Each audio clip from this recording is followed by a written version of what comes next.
ഇനി വീട്ടിൽ വന്ന കൂട്ടുകാരനെ വളർത്തുനായ ആക്രമിക്കാൻ ചെന്നപ്പോൾ രക്ഷിക്കാനെത്തിയ ഒരു 4ാം ക്ലാസ്സുകാരനെ പരിചയപ്പെടുത്തുകയാണ്. എന്താണ് സംഭവിച്ചത് എന്ന് നമുക്ക് റിപ്പോർട്ട് കണ്ട ശേഷം കൂടുതലായി പറയാം.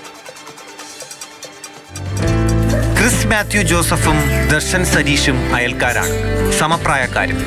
വിശ്രമവേളകളിലെല്ലാം ഇരുവരും ഒന്നിച്ചാണ് ഉണ്ടാവുക. കളിയും വർത്തമാനവുമായി അങ്ങനെ ഇരുന്ന സമയത്താണ് നിയന്ത്രണ രേഖ കടന്ന് വളർത്തുനായ പാഞ്ഞെടുത്തത്. മുത്തശ്ശി സൂസമ്മ മാത്യു ഡാഷിനത്തിൽപ്പെട്ട വളർത്തുനായയ്ക്ക് ഭക്ഷണം നൽകുന്നതിനായി കൂട് തുറന്നു. ഈ തക്കത്തിന് പുറത്തു കടന്ന നായ മുറ്റത്ത് കളിച്ചുകൊണ്ടിരുന്ന ദർശന് നേരെ പാഞ്ഞെടുത്തു. ഇതു കണ്ട ക്രിസ് ദർശനെ എടുത്തുയർത്തി ഇരുമ്പ് വേലിക്കപ്പുറത്തേക്ക് കടത്തിവിട്ടു. അവൻ എന്നെ രക്ഷിച്ചോണ്ട് എനിക്ക് അവനോട് നന്ദിയുണ്ട്. അരിശം തീരാത്ത നായ ഈ സമയം ക്രിസ് മാത്യു ജോസഫിനെ ചാടിക്കടിച്ചു. തുടയിൽ നായയുടെ പല്ലുകൾ ആഴ്ന്നിറങ്ങി. ഇവൻ എൻ്റെ ആത്മായ സുഹൃത്താണ്, അതുകൊണ്ട് ഞാൻ ഇവനെ കടിക്കാൻ കൊടുക്കില്ല. ഇവൻ നമ്മുടെ വീട്ടിൽ വന്ന ഒരു അതിഥിയാണ്. അപ്പം ഇവരെ സംരക്ഷിക്കേണ്ടത് നമ്മുടെ കടമയല്ലേ. മുത്തശ്ശി സൂസമ്മ മാത്യു നിലവിളിച്ചോടിയെത്തിയപ്പോഴാണ് ക്രിസിനെ വിട്ട് നായ കൂട്ടിലേക്ക് മടങ്ങിയത്. കൊച്ചുമാൻ്റെ പ്രവൃത്തി അവൻ്റെ ഫ്രണ്ട്സിനെ സഹായിച്ചത് വളരെ വളരെ സന്തോഷം, അതിയായ സന്തോഷം. അവൻ്റെ കാര്യമല്ലല്ലോ നോക്കി, അവൻ്റെ ഫ്രണ്ട്സിൻ്റെ കാര്യമല്ല നോക്കിയത്. അവനെ കടിച്ചാലും വേണ്ടില്ല, അവൻ്റെ ഫ്രണ്ട്സിനെ കടിക്കില്ലെന്ന. ഞാനും ഓടി വന്നപ്പോൾ ചോദിക്കുന്ന ആളാണ്, അവനെ വല്ലതും ചെയ്തോന്നാണ് ഞാൻ ചോദിച്ചത്. താലൂക്ക് ആശുപത്രിയിൽ നിന്നും പ്രതിരോധ കുത്തിവയ്പ് സ്വീകരിച്ച ക്രിസ് വിശ്രമത്തിലാണ്. ബദേൽ Thumpunkal Joseph Mathew, Smitha Alex ദമ്പതികളുടെ മകൻ പ്രിയ കൂട്ടുകാരനെ രക്ഷിച്ചതിലൂടെ ഇന്ന് ബ്ലായ്ക്കാട് മേരി റാണി സ്കൂളിനും അഭിമാനമായി മാറുകയാണ്. മാതൃഭൂമി ന്യൂസ്, തിരുവനന്തപുരം.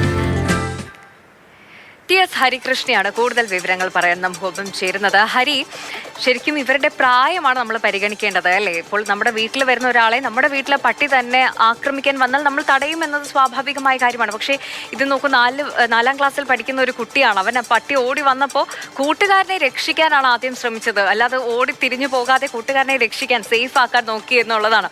അവന് വലിയൊരു കയ്യടി കൊടുക്കുകയാണ്. അപ്പം ഹരിക്ക് ഈ നായ ഇങ്ങനെ ഇതുമായി ബന്ധപ്പെട്ട് നായ ഓടിച്ചതോ അങ്ങനെ എന്തെങ്കിലും ഒരു അനുഭവം എന്തെങ്കിലും ഉണ്ടോ? ഈ നായ കടിക്കാൻ വരുന്നത് എന്ന് കേട്ടപ്പോൾ എനിക്കിത് കണ്ടപ്പോൾ തന്നെ എനിക്ക് തോന്നിയത് എൻ്റെ ഒരു അനുഭവമാണ്. ഇപ്പം ഞാൻ പണ്ട് പത്രം ഇടാൻ പോകുമായിരുന്നു. പത്രം ഇടാൻ പോയിക്കൊണ്ടിരുന്ന സമയത്ത് ഒരു വീട്ടിൽ, സാധാരണ ആ വീട്ടിൽ ചെല്ലുമ്പോൾ നായയെ കൂട്ടിൽ അടച്ചിടാറാണ് പതിവ്. പക്ഷേ ഒരു ദിവസം പുലർച്ചെ ഒരു 5-5:15 കാണും. ആ സമയത്ത് ഞാൻ അവിടെ പത്രം ഇടാൻ വേണ്ടി പോയപ്പോൾ ആ വീട്ടിൽ ഫ്രണ്ടിൽ പോയി സിറ്റ് ഔട്ടിൽ പോയി പത്രം ഇട്ടു. പക്ഷെ പത്രം ചെന്ന് വീണത് ഈ നായയുടെ പുറത്തായിരുന്നു. ആ നായ കുരച്ചുകൊണ്ട് എന്നെ കടിക്കാൻ വേണ്ടി എൻ്റെ പുറകെ വന്നു. ഞാൻ പേടിച്ച് കുറച്ച് ദൂരം ഓടി. പക്ഷെ എൻ്റെ ഭാഗ്യവശാൽ ആ വീടിൻ്റെ ആ കോമ്പൗണ്ട് വിട്ട് ഞാൻ ഓടിക്കഴിഞ്ഞപ്പോഴത്തേക്കും പിന്നെ ആ നായ പുറകെ വന്നില്ല എന്നുള്ളതാണ്. അതുകൊണ്ട് തന്നെ കടിക്കാതെ ഞാൻ രക്ഷപ്പെട്ടു. ഇപ്പം നായയുടെ കടി കൊള്ളാതെ ഞാൻ രക്ഷപ്പെട്ടു. അതെനിക്കിപ്പോഴും ഓർമ്മയുണ്ട്, അന്ന് ഞാൻ ഓടിയ ഓട്ടം. പക്ഷെ ഇത് ഞാൻ ചിന്തിക്കുകയായിരുന്നു, നമ്മുടെ വീട്ടിൽ ഒരാൾ വരുമ്പോൾ നമ്മളെ വീട്ടിലെ നായ അവരെ കടിച്ചാൽ നമുക്ക് ഭയങ്കര വിഷമം തോന്നും. അപ്പോൾ നമ്മുടെ ആ കുട്ടിക്കും, ക്രിസ്, അവനും ദർശനും രണ്ടുപേരും നല്ല കൂട്ടുകാരാണെന്ന് നമുക്ക് ആ ദൃശ്യങ്ങൾ കണ്ടാൽ തന്നെ അറിയാം. അവർ ഒരുമിച്ച് വീട്ടിലൊക്കെ വന്ന് ഒരുമിച്ച് നിന്ന് കളിക്കാറുണ്ട്. അപ്പം ദർശനെ കടിക്കാൻ വേണ്ടി ആ അമ്മ ഭക്ഷണം കൊടുക്കാൻ വേണ്ടി പോയ സമയത്ത് അറിയാതെ അത് പുറത്തിറങ്ങിപ്പോയതായിരിക്കും. കാരണം പണ്ട് എൻ്റെ വീട്ടിൽ നായ ഉണ്ടായിരുന്ന സമയത്ത് എൻ്റെ അമ്മൂമ്മ ഭക്ഷണം കൊടുക്കാൻ പോകുമ്പോഴും ഇതുപോലെയാണ്. ഈ ഡോറ് ഇങ്ങോട്ട് തള്ളി അതങ്ങ് പുറത്തായിട്ട് ചാടാൻ നോക്കും. പക്ഷെ പെട്ടെന്ന് ആഹാരം വെച്ച് കൊടുത്ത് ഡോർ അടയ്ക്കാറാണ് പതിവ്. പക്ഷെ ഇത് ചിലപ്പോൾ അമ്മയുടെ കയ്യിൽ നിന്ന് കാണില്ല. അതുകൊണ്ടായിരിക്കും ആ നായ ഇനി പുറത്ത് ചാടിപ്പോയത്. അപ്പൊ എന്തായാലും ആ കുട്ടി, ഈ ക്രിസ് അവിടെ ചെയ്യാൻ തോന്നി അവൻ ആ ഒരു സാഹചര്യമായ ഒരു ഇടപെടൽ നടത്തിയില്ല. അതുകൊണ്ട് മറ്റേ കുട്ടി രക്ഷപ്പെട്ടു. പക്ഷെ ഇവനൊരു കടി കിട്ടി കാലിന്റെ തൊടയിലാണ്.